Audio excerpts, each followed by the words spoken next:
Welcome, everybody, to another episode of Studio Fusion. I did it. I waited. I waited. Now it was four, I think. 4, 3, 2, 1. I was like, I just What, about said it, and it was like, oh my goodness, there's going to be a number up here. I'm going to actually wait. I'm going to do it. You did it good.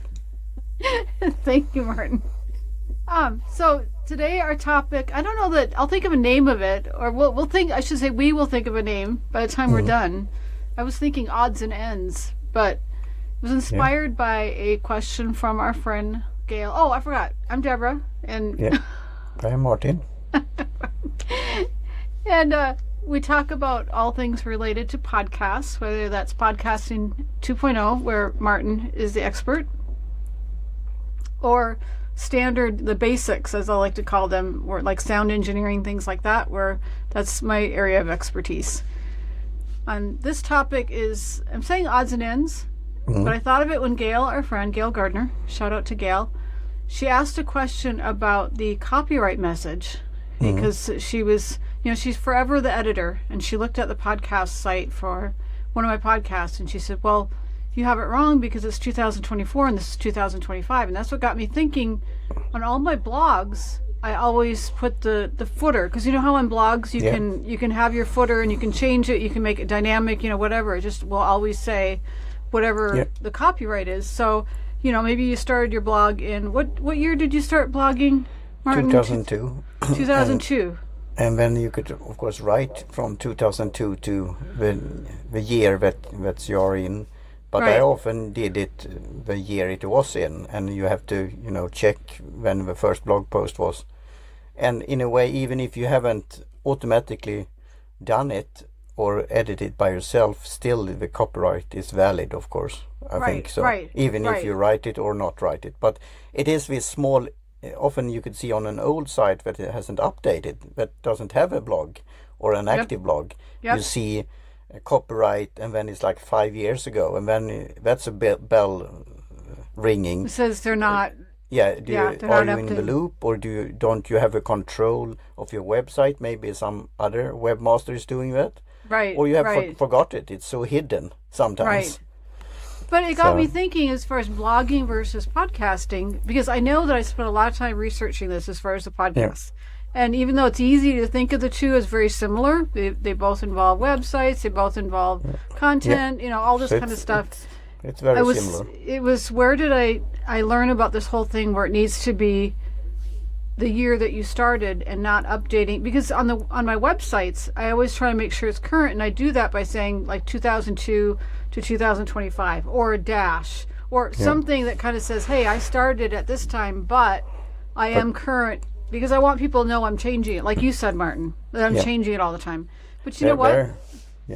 I would be a devil's advocate there. If you have done lots of podcast episodes and have been doing it for a long time, at least in the past, I don't know which number it was, but say that it was, I don't know how many hundreds, 300s or something like that, episodes. It was not listed on Apple Podcast because they had a maximum.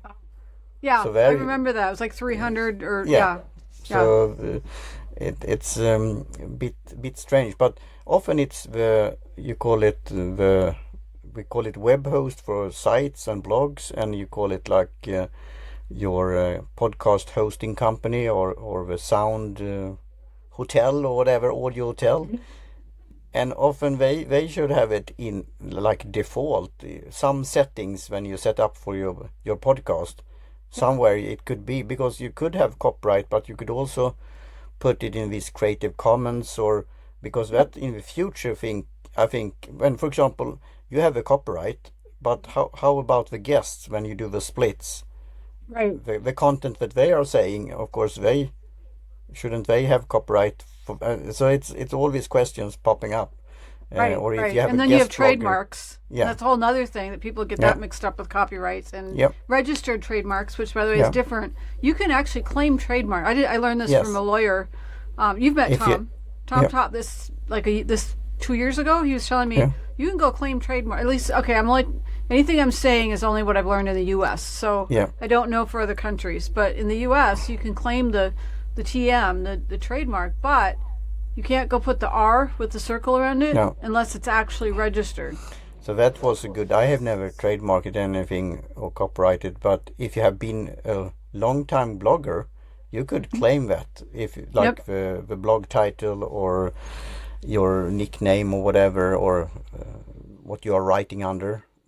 But you could show that I have been blogging 10 years, so this is it's my domain, so to speak. But then of course, if it's somebody that have a local copyright or another trademark, it's hard to, I think, battle anyway. But well, that's a hard one, like you said, with the the trademark, you could try to claim that one because that's not registered, but the registered trademark, like the U.S. is not going to let you register something that someone else has already registered, and that's why it's a registration. But you remember that problem I was having on Twitter, X, formerly known as Twitter, with the whole thing where, I mean, the lady actually took my picture, not took my picture, Snap took my picture, but the graphic, and she's like, oh, I found that somewhere on the internet.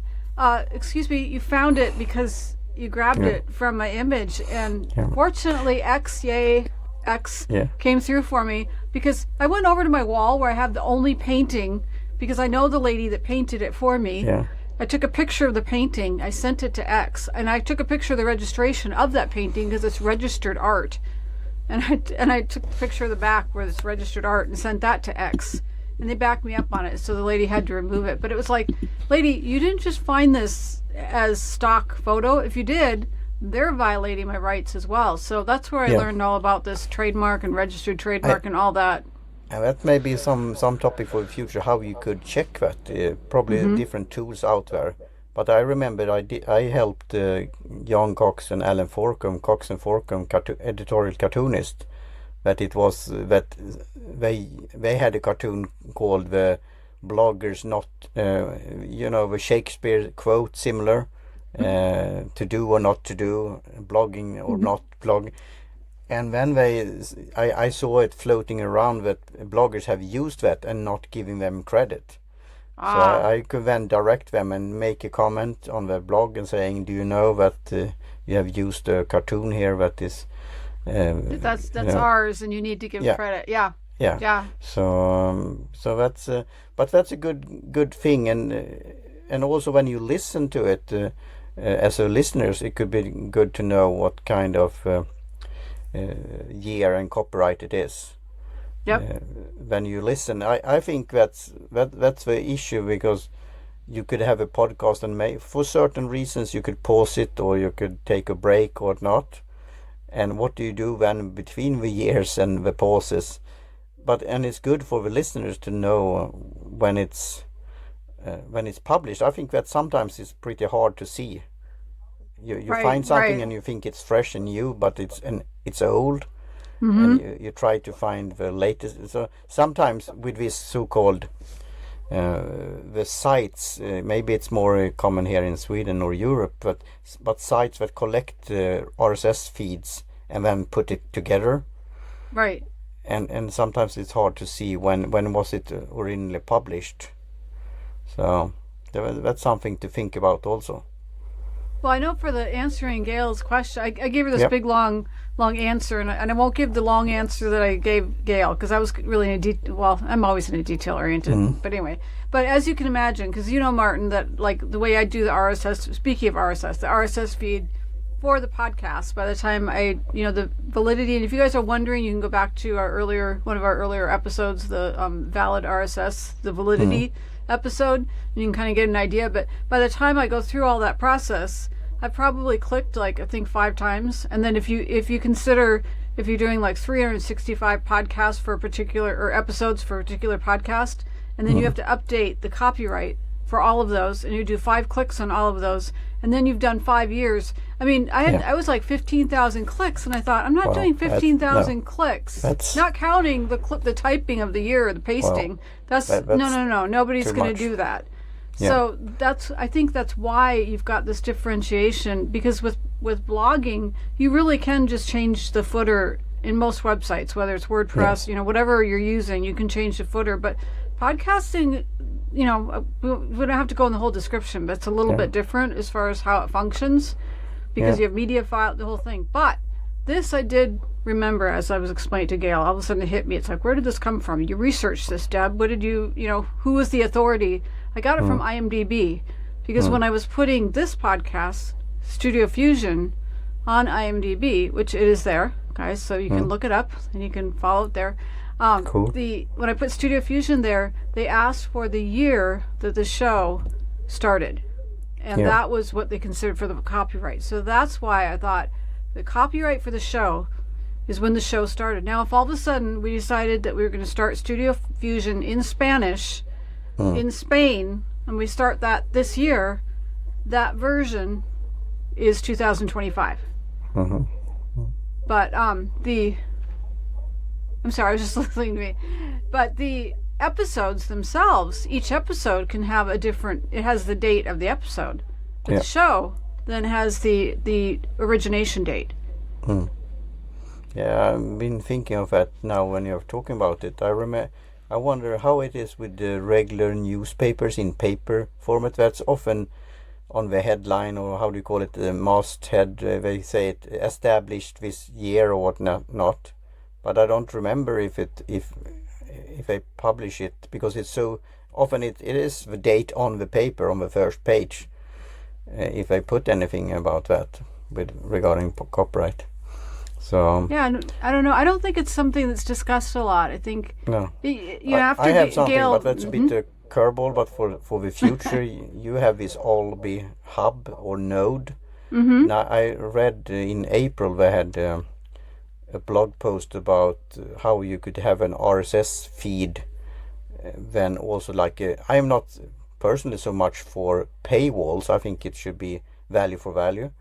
But you could then use it for RSS feed, like a blog post on, for example, for a podcast, that you have blog post also, or episode notes. And then you could put in, so in order to read more or to support, then you could send value for value or send Satoshis or Noster or something like that. And that's pretty interesting. Right, so that is. That's something to look into. And then you could say, opening, here is this material is special content and it's copyrighted, but in order to read more you have to pay, and then you could have this so the reader would see it, that what year it is and the date and whatnot. So that's something a great to idea. think about. That's almost a whole podcast episode in itself right there, on creative monetization. Yeah. I'm hearing something. Do you hear something? Hello? Yes. I'm like... Maybe it's something background, but I don't know. It's from my side or your side, but I hear myself now. Okay. All right. I'm not going to worry about it. And if we're picking something up, then we'll fix it in the... I shouldn't say that, fix it in the mix, but the...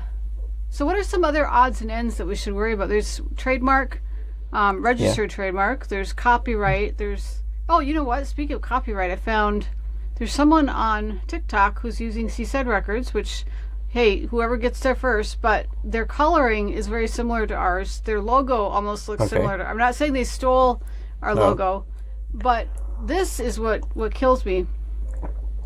The domain that they are using in their description is our website. The website that we have had for over 25 years. Wow. So it's like, on one hand, could it be by mistake that they haven't forgotten like a ending domain, like commercial instead of Colombia or whatever, or that they by mistake, or is it intentionally? I don't know what they're doing. I reported them to TikTok. I reported them to TikTok because I said, this actually, because everywhere else, and we had CZ Records at Instagram, and that one got hacked, and I reported. It was right at the time that Facebook took over, but so we didn't quite get that over because we tried to go get help from Instagram, and now it's Facebook, and they're not responding. So we've been trying.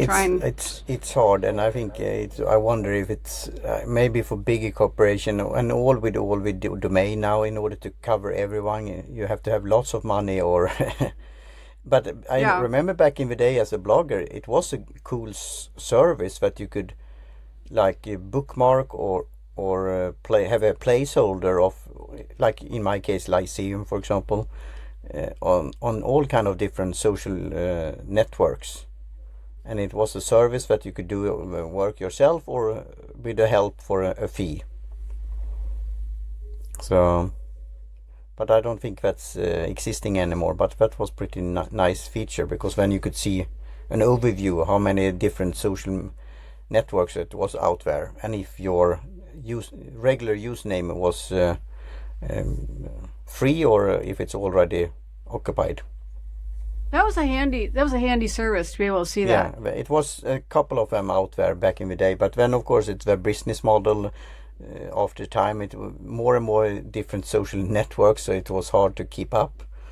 And then some dropped off in popularity and whatnot. But I thought it was a pretty neat service back in the day.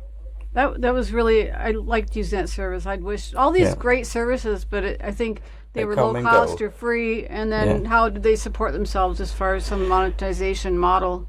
And I think that's maybe not so much about copyright, but to fellow podcasters out there, as they say, like James Cridland has said that, I think, and Sam Satter and others, that we have passed that, but to continue, is it like 5 episodes or 10 episodes or whatnot, and then if you fade out or take a pause or you get tired of it, and then you could wonder about the copyright if you haven't updated your podcast for a long time.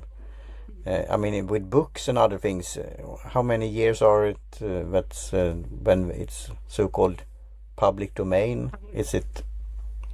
And I mean, it's so it's lots of things to think about, and like services like archive.org and. I use that one a lot. That's very handy to look things up. Of course, not everything's archived, but they do an awesome job. No, they recently had a hacker attack, I think. So they lost material. Oh dear, that's awful.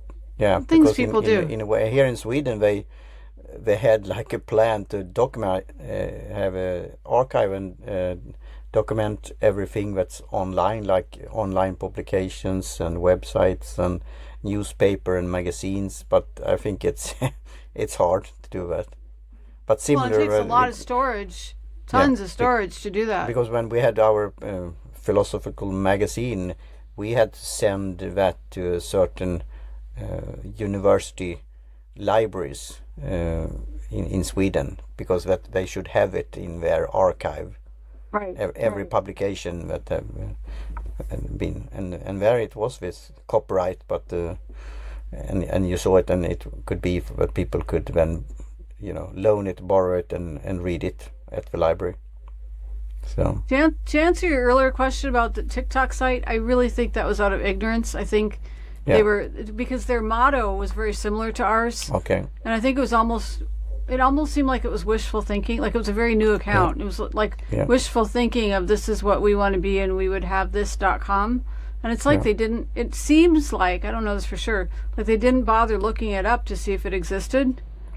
Because our site, csaidrecords.com, has literally been in existence since 1998. I think I looked it up, and when we registered it, 1998, 1999, somewhere in there. Whatever it was, it's even longer than what, like for the business license, they don't even go back that. It's longer than that period of time. So, I mean, and that was part of the thing I wanted to prove to TikTok was, look, our business license covers this domain here. But so I think they did it out of ignorance. But and there you have that like an end maybe note that like Apple is pretty strict about in the artwork and so on. What you could say, for example, nothing with podcast in a way, or iPod, or their trademark and registered product names and whatnot. So, but also when you think about it, if there are like 4 million podcasts out there, then of course how many are active? But to come up with when there's a new podcast, to come up with a unique podcast name, that could be pretty challenging. Oh, definitely. Because you could search and find, maybe you don't find any exact like a double name or a copy, and then later on you find out, and of course different languages, and so that's a good challenge. That's a good challenge, like a call to action. Yeah, is to come up with either to take a moment and see what you are doing for your podcast, if you have a podcast, as far as copyright, like what's your strategy? Do you change the year every year? Do you change the year every date? Just check what it is and share that with us. And you can do that at our community site, studiofusion.club. Or I like your challenge as far as coming up, although I think that's a repeat of one of the challenges that we had before, call to action, but that's okay. Find a site. I know they exist, and maybe I'll look for some and help you guys out and put it in the show notes. There's one that someone sent me in an email as far as a site to help people find names for their podcast. So that would be another call to action, to come up with a unique name for your podcast. Yeah, great. So, some odds and ends. And if you guys have any ideas for more odds and ends, please send them to us or come to the community site and let us know what you'd like to know about on Studio Fusion, and we'll talk about it. Yep. Great. Sound good? Yep. Thank you for thank you for joining us. See you same time, same place next week. Or the next week. Or the next week.